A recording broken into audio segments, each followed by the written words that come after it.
درس القرآن والحدیث الآن عن علم الغیب للہ وبإعطائه للأنبیاء والمرسلین ولذا استمعوا الاستماع۔ آج کا درس قرآن درس حدیث علم غیب حصہ 3 نالج آف غیب پارٹ 3 آج بیان ہوگا۔ اللہ جل شانہ والو نے قرآن مجید میں جہاں بھی علم غیب کی اپنے علاوہ نفی کی ہے، یہ سوری بات ذہن میں رکھیں کہ اللہ نے اپنے علاوہ قرآن مجید میں جہاں بھی علم غیب کے اپنے علاوہ نفی کی ہے، جیسے کہ ارشاد فرمایا قل انما الغیب للہ، فرما دیجیے غیب اللہ کا ہے، اور جیسے فرمایا قل لا یعلم من فی السماوات والارض الغیب الا اللہ، فرما دیجیے زمین و آسمان میں جو بھی ہیں اللہ کے بتائے بغیر غیب کو نہیں جانتے۔ اور اس طرح قرآن مجید میں جو ارشاد فرمایا قل لو کنت اعلم الغیب، فرما دیجیے اگر میں بذات خود غیب کو جانتا ہوتا لاستکثرت من الخیر وما مسنی السوء، تو میں بہت سی بھلائی جمع کر لیتا اور مجھے کبھی نقصان نہ چھوتا، میں کبھی نقصان نہ اٹھاتا۔ ان آیات میں اور جیسی اور آیات ہیں اللہ جل شانہ نے جس بات کی نفی کی ہے وہ مطلقاً اپنی ذات کے علاوہ سے علم غیب کی یعنی اس کی عطا کے بغیر اللہ جل شانہ نے اپنی ذات کے علاوہ علم غیب کی جہاں ان آیات میں یا اس جیسی اور آیات میں نفی کی ہے وہ اس بات کی نفی کی ہے کہ اللہ ہی بذات خود غیب جانتا ہے، اس کے علاوہ کوئی نہیں جانتا۔ اب اس نے ہی قرآن مجید میں دوسرے مقامات پہ بالکل صراحتاً فرما دیا عالم الغیب، سارے غیبوں کا جانے والا اللہ ہے، فلا یظہر علی غیبہ احدا الا من ارتضی من رسول، لیکن اللہ جل شانہ اپنے غیبوں پر اپنے پسندیدہ رسولوں کو آگاہ فرماتا ہے۔ یہاں پہ اللہ جل شانہ نے ثبوت دے دیا علم غیب بتانے پہ، وہاں علم غیب کی اپنے علاوہ نفی فرمائی۔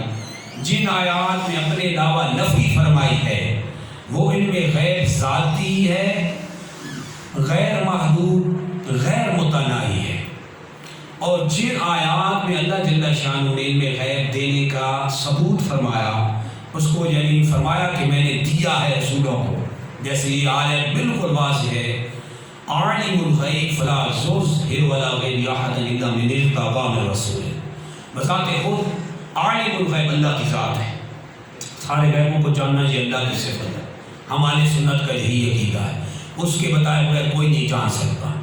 تو اللہ جل شانہ نے خود واضح فرما دیا فلا یظہر علی غیبہ احدا الا من ارتضی من رسول، اپنے رسولوں کو جو اس کے پسندیدہ رسول ہیں اس کو غیب میں ضرور عطا فرماتا ہے۔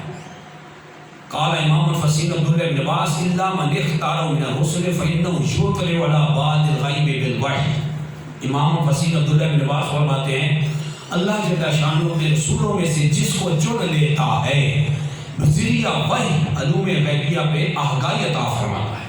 تو یہاں پہ اللہ نے واضح فرما دیا کہ علم غیب اللہ دیتا ہے اور رسولوں کو اس نے عطا فرمایا، علوم غیبیہ سے مالا مال فرمایا، وما هو علی الغیب بضنین، سرکار کے لیے فرمایا کہ یہ نبی غیب بتانے میں بخیل نہیں ہے، وعلمک ما لم تکن تعلم، اپنے حبیب لبیب کے لیے فرمایا کہ حبیب آپ کو اللہ نے وہ سب کچھ سکھا دیا جو آپ نہیں جانتے تھے۔ فسرا المفسر الشہید جلال الدین سیوطی الشافعی فی تفسیر جلالین یعنی من الاحکام والغیب، امام المفسرین المفسر المحدث المحقق الورع جلال الدین سیوطی شافعی رحمہ اللہ تفسیر جلالین میں فرماتے ہیں من الاحکام والغیب، جو احکام جو غیب نہیں جانتے تھے اللہ جل شانہ نے آپ کو سکھا دی۔ تو ان آیات میں اللہ جل شانہ نے ثبوت دے دیا، اس کی وضاحت ہم پچھلے سیشن میں کر چکے ہیں پارٹ 1 میں اور پارٹ 2 میں۔ آج کا جو سلسلہ ہے وہ اس پہ ہے کہ اللہ جل شانہ نے علوم خمسہ کی جو سورہ لقمان کی آخری 5 آیات بینات ہیں، 5 آیات بینات، علوم خمسہ کی اپنے ساتھ تخصیص فرمائی ہے، اور آخر میں اللہ نے فرمایا ان اللہ علیم خبیر، بے شک اللہ جل شانہ علم والا ہے، خبیر ہے۔ اب خبیر کے معنی یہ نہیں کریں گے خبردار ہے، علم والا تو ہے وہ، اب خبیر کیا ہے؟ خود قرآن، جب قرآن کی تفسیر خود قرآن کرے وہ سب سے اعلیٰ تفسیر ہوتی ہے۔ اللہ جل شانہ نے دوسرے مقام پہ فرمایا ان ربهم بهم یومئذ لخبیر، یومئذ لخبیر، بے شک قیامت کے دن اللہ ان کو بتا دے گا، ان ربهم بهم یومئذ لخبیر، ان کا رب قیامت کے دن ان کو خبردار کر دے گا۔ لخبیر وہاں بھی آیا یہاں بھی آیا، ان اللہ علیم خبیر، اللہ جل شانہ بذات خود علیم ہے، ہر شے کو جانتا ہے، اور اللہ جل شانہ جن علوم پہ جس کو چاہے اللہ جل شانہ اپنی قدرت کاملہ سے اس پہ آگاہ بھی فرما دیتا ہے۔ اس لیے مولا جیمن رحمہ اللہ تفسیر احمدیہ میں فرماتے ہیں وَيَجُوزُ الْخَبِيرُ بِمَعْنَى الْمُخْبِرِ، فرماتے ہیں یہاں خبیر مخبر کے معنی میں درست ہے کہ اللہ جل شانہ ذات خود علم والا ہے، اور جن کو چاہے ان 5 علوم پہ بھی خبردار کرنے والا ہے۔ تو اللہ جل شانہ نے قرآن میں جو فرمایا سورہ لقمان کی آخری آیات ان اللہ عنده علم الساعہ، بے شک اللہ ہی کے پاس قیامت کا علم ہے، کب آئے گی، اس کے بتائے بغیر کوئی نہیں جان سکتا کہ کب ہے۔ اب دیکھنا یہ ہے کہ اللہ جل شانہ نے جو علوم خمسہ کی اپنے ساتھ تخصیص فرمائی، کیا ان علوم کو اپنے حبیب نبی صلی اللہ علیہ وسلم کو بھی عطا فرمائے؟ تو حدیث مبارکہ کا مطالعہ فرمائیں تو بالکل واضح ہو جاتا ہے کہ اللہ جل شانہ نے یہ علوم خمسہ جو ہیں ان پر اپنے محبوب کو آگاہ فرمایا ہے۔ قیامت کب آئے گی؟ کفار کا ایک سوال تھا قرآن میں، یا سالونہ کا عن الساعہ، اے حبیب جی آپ سے قیامت کے بارے میں پوچھتے ہیں، قل آپ فرما دیے لا یعلم من فی السماوات والارض الغیب الا اللہ، فرما دیے زمین و آسمان میں جو مخلوق ہے اللہ کے بتائے بغیر بذات خود نہیں جان سکتی کہ کیا ہے۔ وما یشعرون یبعثون، وما یشعرون ایان یبعثون، ان کو یہ شعور کو کب اٹھایا جائے گا، یعنی بندوں سے یہ چھپی ہوئی بات ہے، اللہ جل شانہ کے بتائے بغیر کوئی نہیں جان سکتا، یہی درست ترجمہ ہے۔ اب اللہ بتائے تو اس کے رسول بتاتے ہیں، اللہ نے اپنے محبوب کو ان علوم پہ آگاہ فرمایا۔ کیسے فرمایا ہے؟ حضرت سیدنا ابو ہریرہ رضی اللہ عنہ فرماتے ہیں اللہ جل شانہ نے اپنے حبیب نبی صلی اللہ علیہ وسلم کو 3 قسم کے علوم عطا فرمائے۔ ایک شریعت کے وہ علوم تھے جن کو عوام و خاص کے سامنے ظاہر کرنے کی اجازت تھی، جیسے شریعت کے ظاہری احکام شریعت جن کو کہتے ہیں۔ دوسرے وہ علوم عطا فرمائے جنہیں خواص کے سامنے تو ظاہر کرنے کی اجازت تھی، خاص بندوں کے پاس، مگر عوام کے سامنے ظاہر کرنے کی اجازت نہ تھی، جیسے شریعت کے باطنی احکام، جیسا کہ سرکار صلی اللہ علیہ وسلم نے حذیفہ بن یمان رضی اللہ عنہ کو منافقین کے نام بتا دیے تھے، کون مومن ہے کون منافق ہے، اس کا تعلق دل سے، اور دل کی چھپی بات کون جانے؟ اللہ جانتا ہے، اور جب اللہ اپنے محبوب کو آگاہ فرمائے تو اس کے رسول بھی جانتے ہیں۔ منافقت دل کا شعبہ ہے، ظاہری شعبہ نہیں ہے۔ نفاق اعتقادی جس کو کہتے ہیں، عملی اعتقاد میں، عقیدے میں نفاق، یہ اللہ کے رسول نور نبوت سے جانتے ہیں، اللہ کی عطا سے جانتے ہیں کہ بندہ مومن ہے یا منافق۔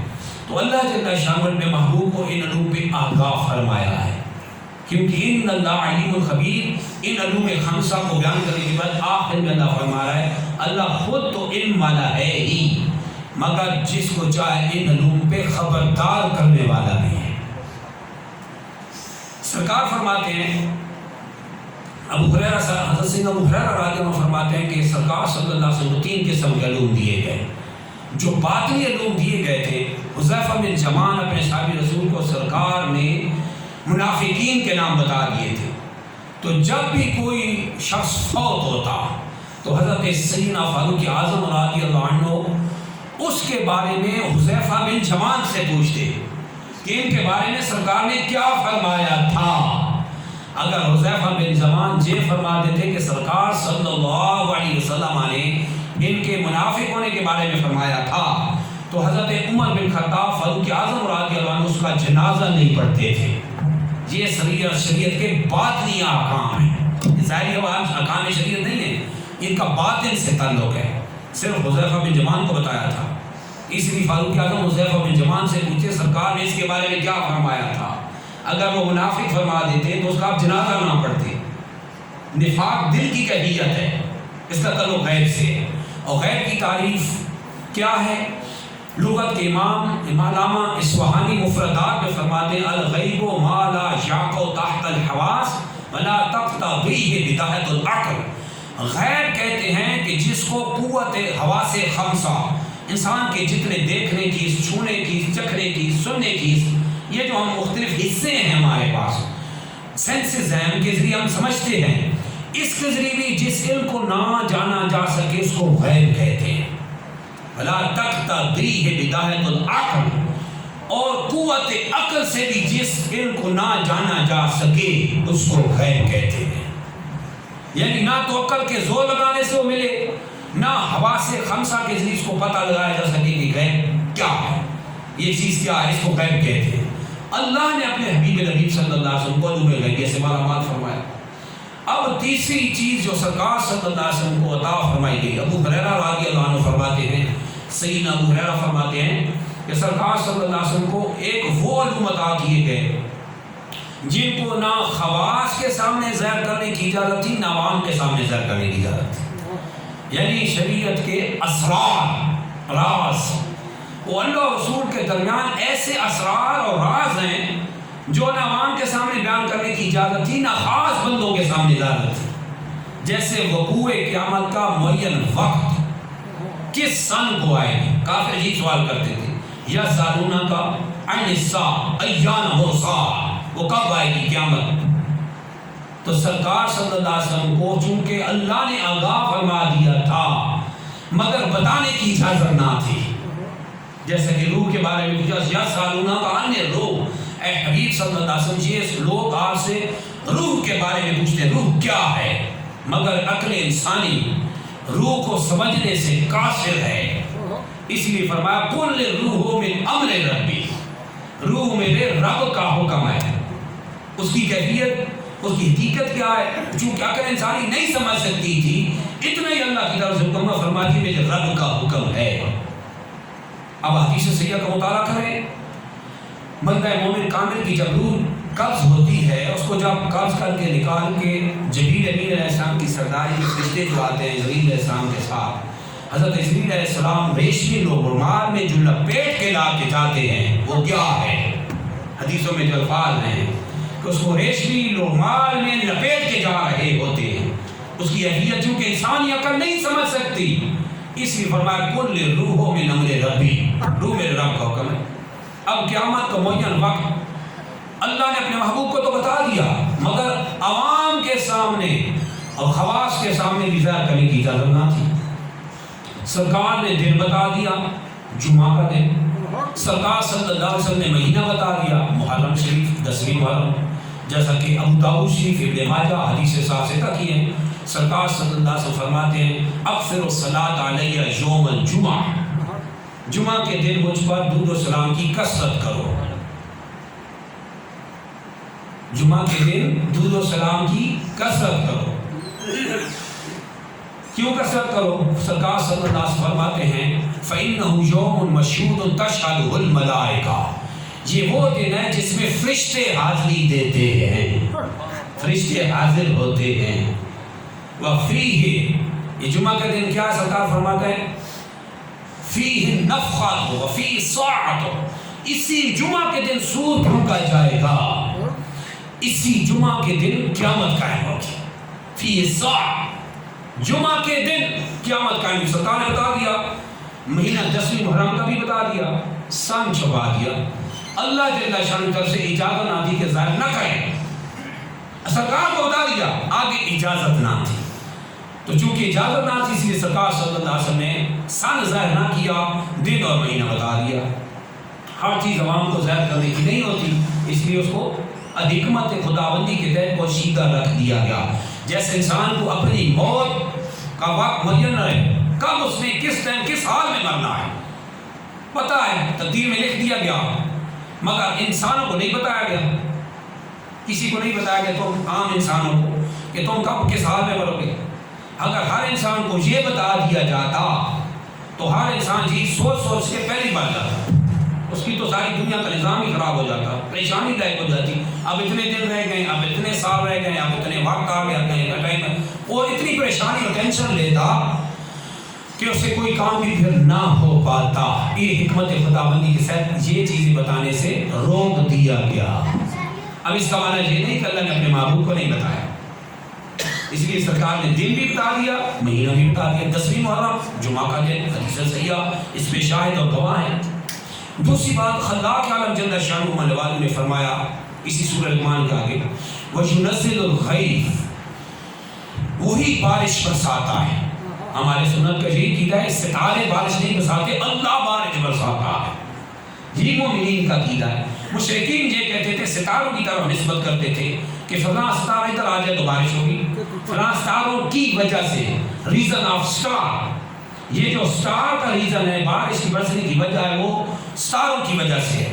یہ مسلمانوں کا عقیدہ نہیں، یہ مشرکین کا ہے۔ مسلمانوں کو اللہ نے عقیدہ دیا وَيُنَزِّلُ الْغَيْثَ، بارش اللہ ہی برساتا ہے۔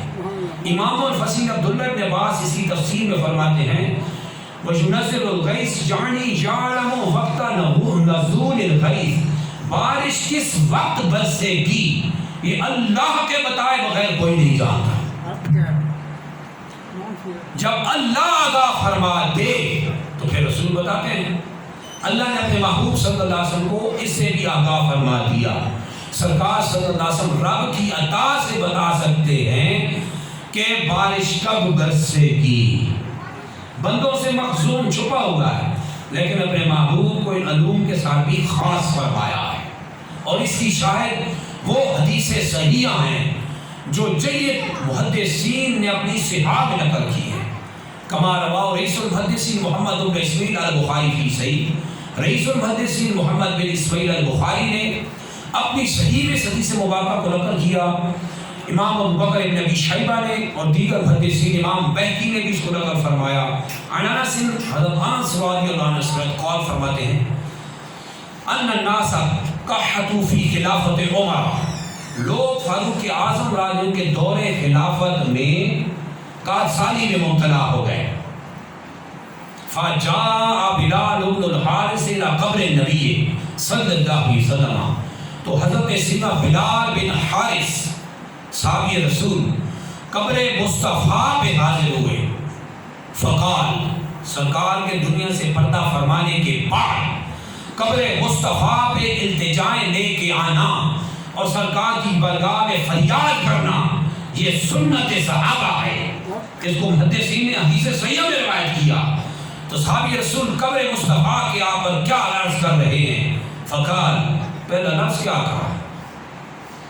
فقال یا رسول اللہ، قبر مصطفیٰ پہ کھڑے ہو کے صحابی عرض کر رہا ہے یا رسول اللہ ان امتک ہلکوا، آپ کی امت ہلاک ہوا جاتی ہے۔